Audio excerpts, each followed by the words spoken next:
Not only do we need to balance our budget, Mr. President, but we need to ensure that every dollar is being spent in the most efficient way possible. We need to be honest about the cost of this spending and to create processes that will prevent wasteful, unnecessary, and excessive spending. As everybody knows, we do, or are supposed to do at least, a budget every year. We haven't done one now here for 777 days, so the notion that we do a budget every year may be somewhat an antiquated one, but we are supposed to do a budget every single year. Because of that, we spend an awful lot of time going through the budget process, doing all the appropriation bills, and it doesn't allow very much time for oversight, which is a function that I think we have a responsibility to do. Now, I always say there are three really important numbers that I think people need to focus on to just remind ourselves how critical it is that we act. One is 42. That's the cents out of every dollar that we borrow. That 42 cents out of every dollar that this government borrows today, or this government spends today, is borrowed. That is a staggering statistic. The other number is 93. 93 is the number now that represents the percentage of our entire economic output that is represented by our gross debt. In other words, our debt to GDP, our debt to total economic output ratio is 93%. That's the danger zone.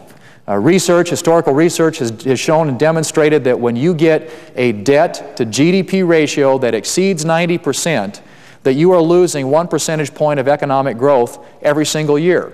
And 1 percentage point of economic growth translates into 1 million lost jobs. So every year that we continue on this path of sustaining this level of debt as a percentage of our entire economic output, we are bleeding 1 million jobs in our economy. It's costing us 1 percentage point of economic growth. That is a very real and immediate impact from the amount of spending and the amount of debt that we have.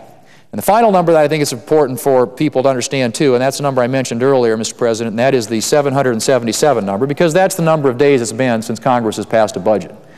Now, I know that it's very hard around here, particularly in circumstances like we're in, to find consensus on a path forward when it comes to a budget. But we have a responsibility to the American taxpayers when we are spending literally $3.7 to $3.8 trillion every single year to at least let them know how we're going to spend their money. We haven't done a budget here in 777 days. Now, I've served on the Budget Committee. We have not had a markup. There is no indication that we will have a markup. There's no indication that we're going to do a budget. We've already blown past all the deadlines that the law requires when it comes to doing a budget. Now, we didn't do a budget in the last Congress, and I think what that does is it makes it even more complicated to address these issues. Because if you don't have an overall framework, if you don't have a construct or an understanding of what it's going to take to get our books back in order, then it's going to be really, really difficult. Right now, the thing that most Americans are worried about, spending, debt, jobs, the economy, and they're all connected. The level of spending and debt is something that needs to be gotten under control to get the economy growing and prospering again, so you don't have the federal government out there competing with the private economy when it comes to capital. Small businesses need capital to invest, to create jobs. When the government is crowding that out, it makes it more difficult. There are so many adverse implications, economic implications, from the debt levels that we are sustaining today.